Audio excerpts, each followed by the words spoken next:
जितनी भी मुक़द्दस किताबें हैं और जितने बड़ों की किताबें हैं और जो फ़िलॉसफ़ी की किताबें हैं, उन सब में ये लिखा हुआ है कि भाई हमें जाग जाना चाहिए। हम सो रहे हैं। एनलाइटन्ड का लफ्ज़ आपने सुना होगा, और आपने निर्वाण का लफ्ज़ सुना होगा, और आपने ये सुना होगा कि किसी शख्स को जो है ना वो रोशनी नसीब हो गई और उसकी आंखें खुल गई। लेकिन असल में ये जाग जाना क्या है, इसका हमें इदराक नहीं है। और इसका इदराक उसी को ही होता है जिसकी वाकई आँख खुल जाए। और आँख खुलने में जो सबसे बड़ी रुकावट है वो ये है कि हम में से अक्सरियत, बल्कि सारे के सारे, ये समझ रहे हैं कि वो जाग रहे हैं। ये सबसे बड़ी रुकावट है।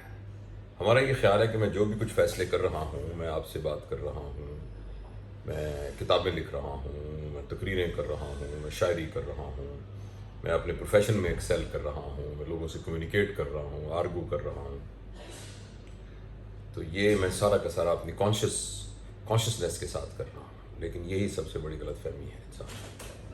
इंसान ये सारी चीज़ें नींद जैसी एक कैफियत के अंदर कर रहा है। और एक्चुअली जो इंसान के जितने जिस्मानी अफ़आल हैं, उसके इमोशनल और इंटेलेक्चुअल अफ़आल हैं, वो सारे के सारे बड़े मैकेनिकल हैं। उसको लग रहा है कि वो उसके अपने इख्तियार में हैं और अपनी शऊरी कोशिश से कर रहा है।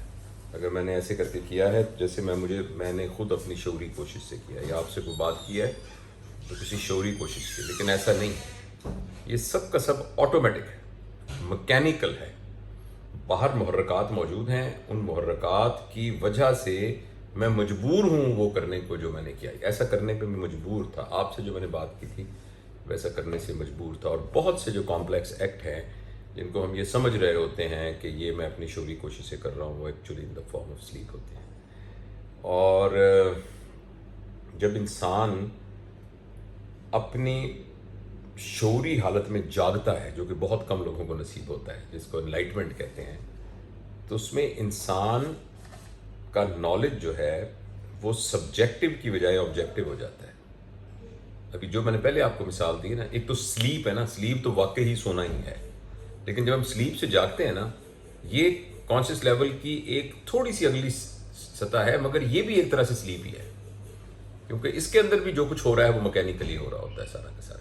लेकिन जिस वक्त आदमी इस फेज से अगली फेज के अंदर जाता है, तो उसमें उसका नॉलेज जो है और उसकी एक्टिविटी सब्जेक्टिव की बजाय ऑब्जेक्टिव हो जाती है। यानी एक्सटर्नल फैक्टर उसके ऊपर इन्फ्लुएंस करके उससे एक्ट नहीं करवा रहे होते, बल्कि उसके अंदर एक रियल नॉलेज होता है और रियल अंडरस्टैंडिंग होती है, जिसकी बुनियाद पर उससे एक्ट सरजद हो रहे होते हैं। और उसका अगर आपने जैसे पूछा है, ये बहुत ही लंबा टॉपिक है, और मैं सिर्फ आपको उतनी बात बताऊंगा जो मेरे अपने ज़ाती तजुर्बे में है। उससे ज़्यादा थ्योरेटिकल बातें नहीं मैं आपको बताऊंगा। तो मेरे तजुर्बे के हिसाब से अगर आदमी चुकन्ना हो जाए और जो कुछ कर रहा है उसके बारे में अवेयर हो, यानी मैंने ये चाय का कप पकड़ा है, मैं अवेयर हूँ इसके बारे में, और अपनी जो अटेंशन है और फोकस है वो मैं इसके ऊपर रखूँ, और उसके साथ मैं अपने आप को भी ऑब्जर्व करता हूँ, सेल्फ ऑब्जर्वेशन।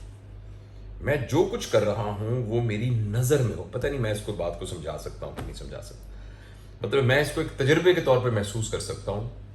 और ऑब्वियसली मैं लफ्ज़ तो बड़े खोखले होते हैं और बड़े एम्प्टी होते हैं, लेकिन मैं जो मुझे तजुर्बा इस सिलसिले में, मेरा ज़ाती मुख्तसर सा तजुर्बा है, उसको मैं कोशिश करता हूँ अल्फाज में बयान करने की, कि जो भी मैं कर रहा हूँ, चाहे मैं मैकेनिकल कोई काम कर रहा हूँ, या मैं कोई, मेरे इमोशंस उठ रहे हैं, या मैं कोई इंटेलेक्चुअल एक्टिविटी कर रहा हूँ, इन सब को मैं ऑब्जर्व करता रहूँ। ऐसा अभी आखिरी बात मैं करने लगा हूँ, ऐसा करते वक्त एक तो मैं अपने ऊपर ध्यान रखूंगा, दूसरा जिसकी बुनियाद के ऊपर मेरे तब्दील होने के चांसेस बनेंगे, और दूसरी बात यह है कि एक बहुत बड़ा एनलाइटमेंट का सबक मुझे पता चलेगा और दरवाज़ा खुलेगा उसका, और वो ये है कि मेरी बॉडी, मेरे इमोशन, मेरा इंटेलेक्ट मैं नहीं हूँ, मैं उसके अलावा कोई और हूँ जो इसको ऑब्जर्व कर रहा है। اور جب میں اس کو آبزرو کرنے سے میں اب اٹھا، میں نے یہ اینک اٹھائی تو مجھے اس کا دھیان بھی ہے، اور میں خود اپنے آپ کو بھی سے بھی اویئر ہوں کہ یہ میں ہوں جو دیکھ رہا ہے کہ ان ہاتھوں نے یہ اینک اٹھائی ہے.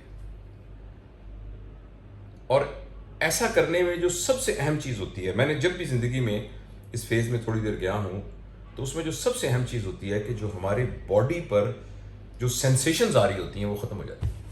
ان مثال کے طور پر اگر آپ کی کمر میں درد ہوگا نا، کمر میں درد ختم ہو جائے گا. آپ کی جو سینسیشنز ہیں نا، نیگیٹو سینسیشنز، وہ آپ کی ختم ہو جائیں گی ساری. تو بس میں اتنا ہی کہہ سکتا ہوں، یہ وہ پھل ہے کہ جس کا ذائقہ کوئی اور نہیں بتا سکتا، آپ کو خود ہی محسوس کرنا پڑتا ہے.